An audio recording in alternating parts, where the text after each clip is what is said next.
The sound of rain dripping through the broken ceiling was the only rhythm left in the warehouse. Mara knelt on the cold concrete floor, wrists bound, breath shallow. Blood trickled from the corner of her mouth, tracing a red line down her chin. She could taste iron and dust. Her chest rose and fell as the echo of footsteps filled the hollow space. Then he appeared. Luciano Costa, the man she'd loved, the man she'd run from, the man who now looked at her like a stranger. He stood in the half-light, tailored suit, wet hair, expression unreadable. His presence filled the room like gravity itself. Across from him, Caterina Russo, his fiancée, held a gun steady in both hands. Her red lips didn't tremble, her mascara hadn't run. She was beautiful, poised, and completely unhinged. "She ruined everything," Caterina said. Her voice trembled with fury. "You said you were done with her. You promised." Luciano didn't move. His jaw clenched once, a flicker of something dark in his eyes. "Put it down," he said quietly. Caterina's grip tightened. "She doesn't deserve to live." Mara's pulse roared in her ears, the metallic scent of gun oil mixed with the damp air. Her knees ached, her heart screamed. That was the night she realized his future wife planned to kill her. Time slowed. Caterina's finger moved. The gunshot ripped through the silence. 3 months earlier. The scream of gulls and the crash of waves were all Mara heard that morning in Naples. She'd been working in the back of a small cafe. Nothing special, nothing glamorous, just a quiet life she'd borrowed to forget him. She scrubbed tables, served tourists, and counted coins like they meant something. The sea breeze sometimes carried the faint scent of his cologne, or maybe it was just her mind playing cruel tricks. Luciano Costa wasn't supposed to be real anymore. He was supposed to be a ghost. That night, after closing, Mara watched the rain roll down the glass. She traced her reflection with her finger, a girl who used to dream, now learning how to disappear. She told herself she'd made the right choice, leaving Italy, leaving him. But she still slept with one light on, as if darkness itself could find her. A month later, in a different city under a different name, Mara finally started to breathe again. A tiny cafe in a quiet neighborhood hired her without questions. The owner, an older woman named Rosa, smiled often but watched Mara with eyes that saw too much. "You have the look of someone who's been running," Rosa said one evening, handing her an apron. "Maybe," Mara replied softly, "but I'm getting good at pretending I'm not." The encounter. It was raining again that day, not a gentle drizzle, but a hard, relentless storm that painted the streets in silver. The cafe was nearly empty, the air filled with the scent of coffee and rain. Mara was wiping down tables when the bell over the door chimed. A man stepped in, tall, drenched, dangerous. His coat clung to his shoulders, water dripping from his hair. He didn't look around. He didn't need to. The entire room seemed to shrink around him. She felt it before she saw him, that electric stillness that used to live in her chest when he entered a room. Luciano Costa. The ghost she'd been running from was suddenly flesh and breath and shadow again. He sat at the far table, ordered black coffee, voice smooth as smoke. He didn't look up, but she knew he didn't have to. He'd already seen her. Her hand trembled as she set down the cup. The edge caught her finger, spilling dark liquid across the table. He looked up then. Their eyes met. The storm outside was nothing compared to the one that broke inside her. Luciano didn't smile, didn't flinch. He simply said, "You shouldn't have hidden. I would have found you anyway." Her breath caught.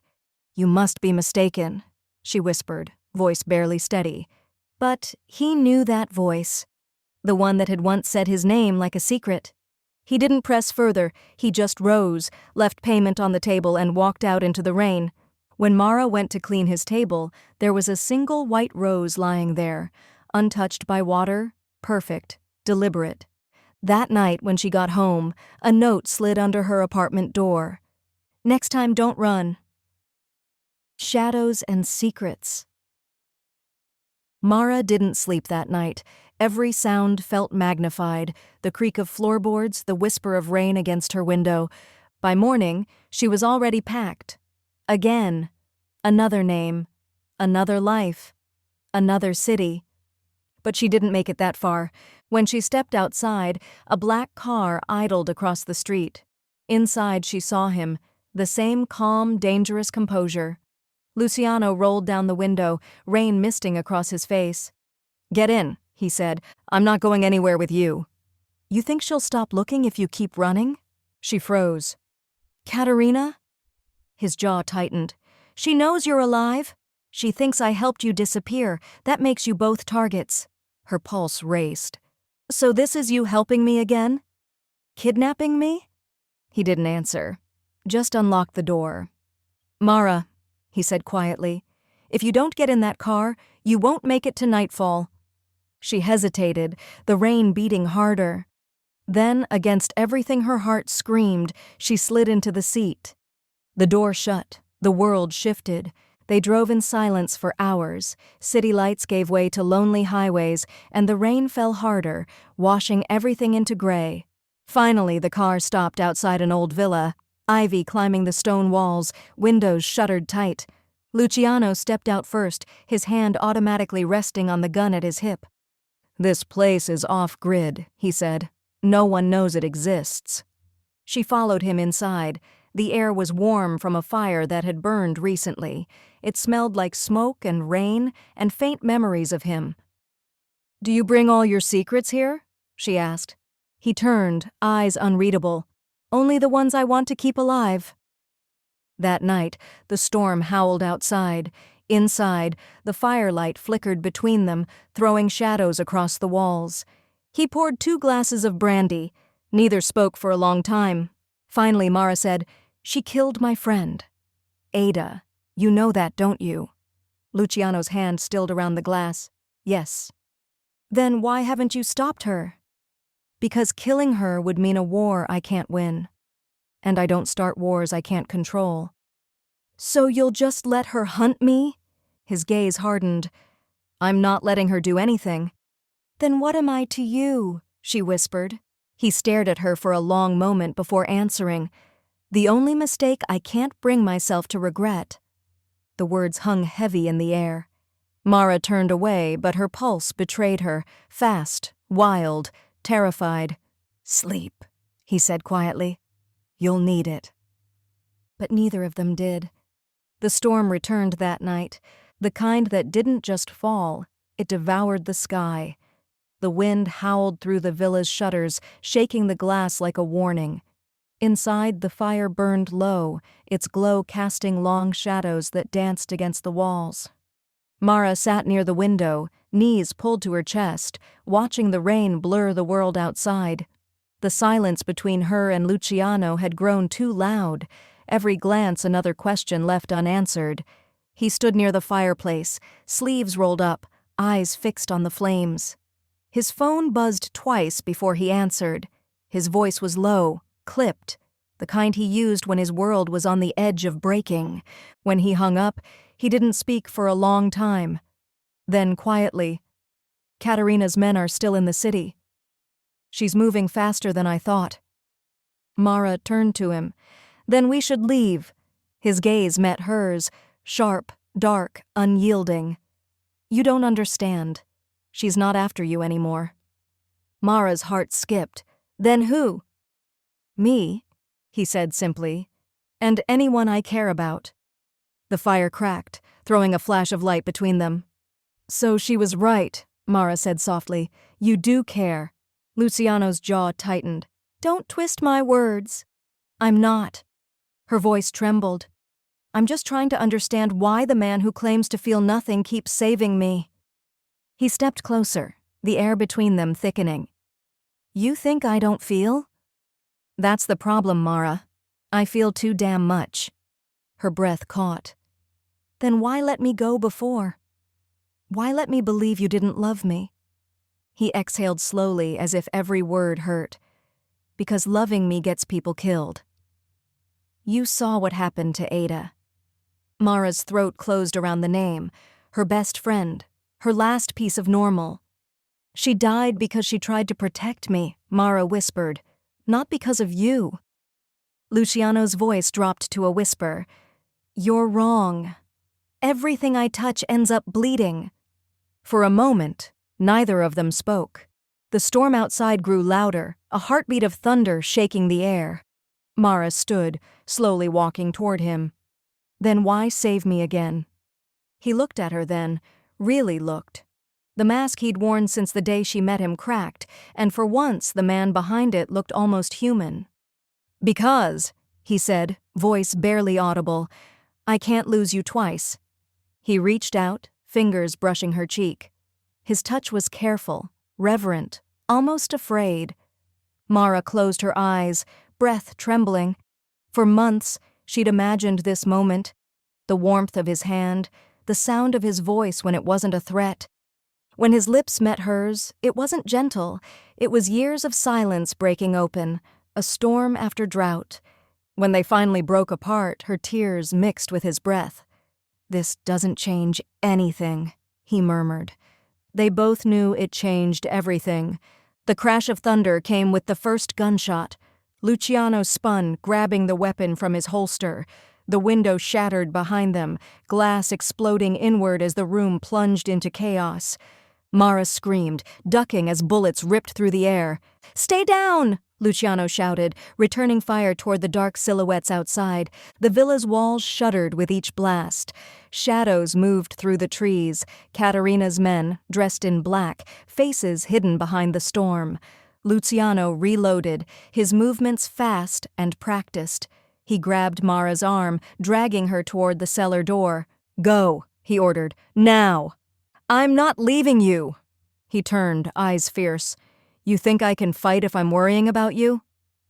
"Get inside." Mara hesitated just long enough to see his face, a mix of fury and something she couldn't name. Then she ran down the stairs. The cellar was cold, damp, filled with the echo of gunfire above. Dust fell from the ceiling with every explosion.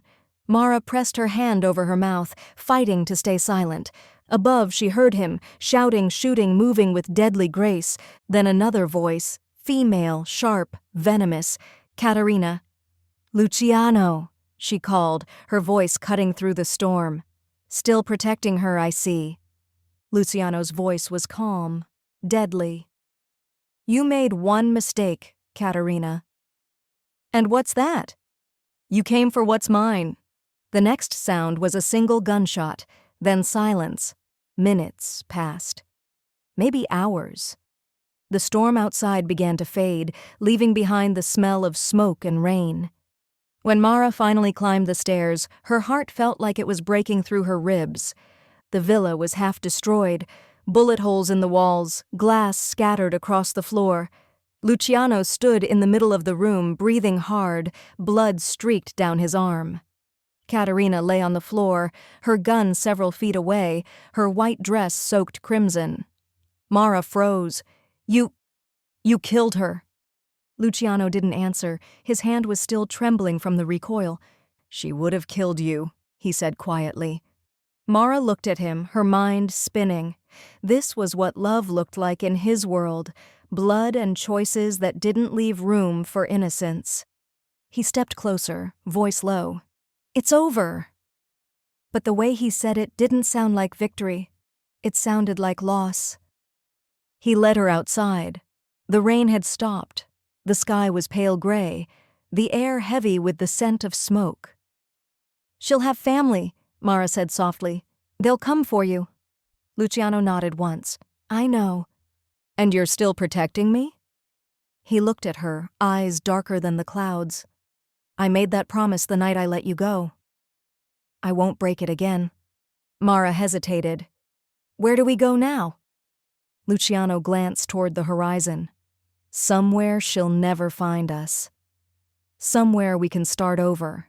She didn't ask what that meant, not yet. She just followed him into the dawn, knowing that whatever came next would change everything. Behind them, the villa burned, the fire devouring the last traces of the life they'd both destroyed to survive. They drove until the sky turned blue again. The silence between them was no longer fear. It was fragile peace. Mara looked out the window at the empty road. "Heaven help me," she whispered. "I still love you." Luciano's hand tightened on the wheel. He didn't answer. But when she looked down, she saw it, another white rose resting on the dashboard. It wasn't a promise, it was a warning. The war wasn't over, it was just beginning. The car's headlights cut through the fog as they sped down the coastal road. Mara sat in the passenger seat, her hands still shaking. She hadn't spoken since they left the burning villa behind. The rhythmic hum of the engine should have been comforting. It wasn't. Luciano's knuckles were white against the steering wheel. His shirt was blood-soaked, though she couldn't tell how much of it was his. "Pull over," Mara said suddenly. He didn't. "Luciano," she repeated, louder this time, "you're bleeding." He exhaled hard and slowed the car until they were parked by the cliffs overlooking the sea. The waves below were black and endless. When he stepped out, the wind tore at his coat. Mara followed, wrapping her arms around herself. "You shouldn't have followed me," he said without looking at her. "You shouldn't have left me down there," she shot back. "I thought you were dead." He turned then, eyes darker than the night itself. "You'd have run straight into the gunfire if I hadn't." "Maybe I would have," she said. "Maybe I'd rather die than watch you turn into this." His laugh was short, bitter. "This is who I've always been, Mara. You just didn't want to see it." "That's not true," she whispered. "I saw you. The man who could be kind, the man who—" She stopped herself before the word fell. Luciano's gaze softened. "Don't," he said quietly. "Not now." She ignored him. "The man who loved me." The silence that followed felt heavier than the wind. He looked out toward the sea, the waves crashing far below. "Love doesn't survive in my world," he said. "It gets used, twisted, broken. I tried to keep you away from it." "And yet, here we are?" she said, voice trembling. He turned back to her. For a long moment, neither spoke. Then he took a slow, deliberate step closer. "Here we are," he echoed. They found a small safe house 2 towns away, an abandoned fisherman's cottage at the edge of the shore. Luciano collapsed on the couch, exhaustion finally overtaking him. Mara cleaned his wound in silence, the scent of antiseptic and sea salt mixing in the air. He winced when she pressed the cloth to his side. "You always did have a cruel touch," he muttered. She almost smiled. "You always did deserve it." When she finished, he leaned back, eyes half closed. "You should sleep." "I can't," she said softly. "Every time I close my eyes, I see her." Luciano's voice dropped. "Caterina." She looked right at me before she fell. Like she knew something I didn't. Luciano's eyes opened. She did. She wasn't working alone. Mara froze. "What do you mean?" He hesitated before answering. "Her father. Russo. He's going to want revenge." Mara's stomach turned cold. "Then it's not over." "No," he said quietly. "It's just begun." The next morning, the world felt almost peaceful, a cruel illusion painted in sunlight and salt air. Mara stepped outside, bare feet brushing against the wet grass. She stood at the cliff's edge, watching the waves crash below. For a moment, she let herself breathe. Then she heard him behind her. Luciano had changed into clean clothes, his arm still bandaged. He moved slower now, each step deliberate. "You could still leave," he said. "There's money in the car." Enough to disappear again. Mara turned to him. "And if I did?" His eyes flickered, the faintest shadow of pain. "Then I'd let you go. For real this time." She stepped closer, close enough to see the faint scar along his jaw, the exhaustion etched into every line of his face. "Would you?" she asked quietly. He didn't answer. "Because I don't think you could," she said. "And I don't think I would." He exhaled, a sound that wasn't quite a sigh, not quite relief. "You have no idea what that means, Mara." She looked up at him, eyes steady. "Maybe I do." The wind caught her hair, lifting it like smoke. She reached out, fingertips brushing his hand. For once, He didn't pull away. "Then stay," he said softly. "But know this. Staying with me means living in the dark. It means blood on your hands, secrets in your veins. It means no turning back." Mara didn't hesitate. "I stopped turning back the night she tried to kill me." He stared at her, searching for fear, and found none. Finally, he said, "Then you're in it now. All of it." That night, as the sea raged outside and the fire cracked low, they sat together in silence. No promises, no plans, just two people too tired to pretend anymore. Luciano's hand rested on the table between them, open, waiting.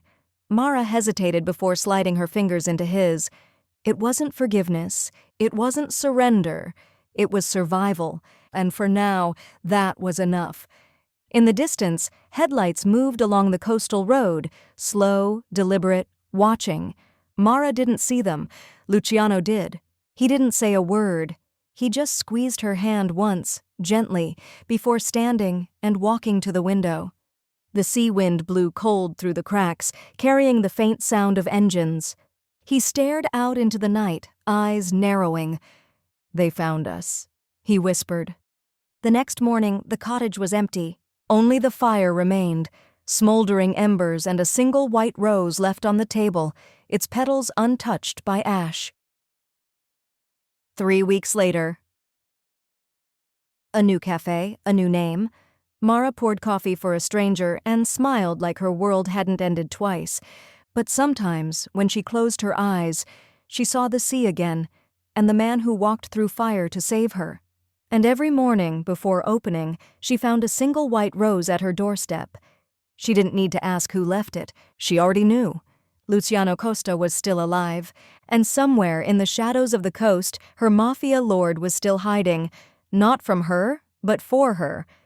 The war hadn't ended, it had just changed shape.